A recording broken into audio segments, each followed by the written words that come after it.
दोस्तों नमस्कार। तीन बड़े सवाल हैं जिनके ऊपर अभी तक शायद काफी लोगों को क्लैरिफिकेशन नहीं है। तो आज हम उन तीन सवालों को लेंगे। पूर्व सैनिकों का यह बड़ा मुद्दा है, वन रैंक वन पेंशन। दोस्तों अभी हाल ही में one rank one pension two का जो पॉलिसी लागू किया गया था उसका भुगतान केंद्र सरकार की तरफ से पूरी तरह से कर दिया गया है। बहुत से पेंशनर ऐसे हैं जो मुझे मिलते हैं, कुछ पेंशनरों का फोन भी आया। उन्होंने पूछा कि सर क्या one rank one pension three लागू होने से पहले one rank one pension two में दोबारा से कोई संशोधन होगा, ऐसा क्या लग रहा है। तो दोस्तों मैं आपको बता दूं, हो सकता है आप में से भी बहुत लोगों के अंदर ये जिज्ञासा जरूर होगी कि क्या ओआरओपी टू में कोई संशोधन होने वाला है या नहीं। इसकी संभावनाएं बिल्कुल ना के बराबर हैं, क्योंकि ऑलरेडी ओआरओपी टू यानी one rank one pension two का जो भी एरियर था उसका भुगतान कर दिया गया है। अब बात यहां पर हो रही है one rank one pension three की, यानी ओआरओपी थ्री की। तो ओआरओपी टू का तो सवाल अब कहीं से नहीं आ रहा। अब क्या ओआरओपी थ्री पर कैबिनेट की मोहर लग गई है, और अगर लग गई है तो क्या जुलाई के महीने में one rank one pension three का पैसा पूर्व सैनिकों को मिल जाएगा। सबसे पहला सवाल तो यह है कि क्या one rank one pension three पर कैबिनेट की मोहर लग गई है या नहीं। दोस्तों इंटरनेट और सोशल मीडिया की खबरों को अगर सही माने तो ओआरओपी थ्री पर कैबिनेट की मोहर लग चुकी है। और दूसरा जो सवाल है कि क्या जुलाई में पैसा आ जाएगा, तो इसकी संभावनाएं बहुत कम है। क्यों? क्योंकि कैबिनेट की मोहर के बाद, कैबिनेट की मंजूरी के बाद और भी बहुत सी औपचारिकताएं होती हैं जिसे सरकार की तरफ से सरकार के विभागों को पूरा करना होता है।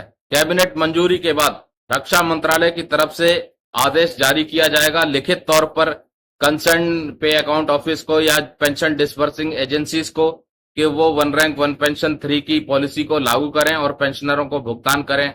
फिर वो कंसर्न पीसीडीए और जो भी पेंशन डिसबर्सिंग एजेंसी है जो भी उस पैसे का भुगतान करेंगी वो भी अपना इंटरनल सर्कुलर निकालेंगी, अपने जो भी स्टाफ है उनको जो है अवगत कराएंगी कि सरकार का ये आदेश है कि अब पेंशनरों को इस तरीके से भुगतान करना है।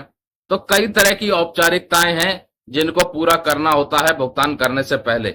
इसलिए इस बात की संभावना कि अगर कैबिनेट से मंजूरी मिल भी गई हो one rank one pension three की पॉलिसी को, तो जुलाई के महीने में पैसा आने की संभावनाएं बहुत कम है। आ गया तो सोने पे सुहागा है, अच्छी बात है, लेकिन उम्मीद करके चल सकते हैं कि 1 से 2 महीने आराम से लग जाते हैं जब भी कोई ऐसी बड़ी पॉलिसी इंप्लीमेंट होती है। तो दोस्तों इंटरनेट और सोशल मीडिया पर जो भी लिस्ट दिखाते हैं पेंशन बढ़ोतरी की, रैंक वाइज सिपाही, नायक, हवलदार, नायब सूबेदार, सूबेदार, तो ये सिर्फ और सिर्फ अनुमानित है। अभी तक फाइनल लिस्ट सरकार की तरफ से जारी नहीं की गई है। फाइनल लिस्ट जारी होगी उससे पहले one rank one pension three की पॉलिसी को सार्वजनिक किया जाएगा कि किस तरीके से सरकार ने क्या फैसला लिया है, कितनी पेंशन बढ़ानी है, किस लेवल को कितनी मिलनी है, किस रैंक को कितनी मिलनी है। तो ये सारी तस्वीर जब साफ हो जाएगी उसके बाद पता चलेगा कि कितनी कितनी पेंशन में बढ़ोतरी हुई है one rank one pension three की पॉलिसी के तहत। अब सवाल कि ओआरओपी थ्री क्या सभी को मिलेगा। तो दोस्तों आपको मैं बता दूं, वन रैंक वन पेंशन का ये जो मुद्दा है ये डिफेंस पेंशनर्स के लिए है, पूर्व सैन्य कर्मियों के लिए। सभी सरकारी विभाग के कर्मचारियों या पेंशन भोगियों के लिए नहीं है। बहुत से लोगों का ये डाउट रहता है कि आप वन रैंक वन पेंशन हमारे लिए भी लागू है या नहीं। तो ये तस्वीर बिल्कुल साफ है कि वन रैंक वन पेंशन वाली जो पॉलिसी है ये सिर्फ और सिर्फ डिफेंस पेंशनर्स के लिए लागू की गई है।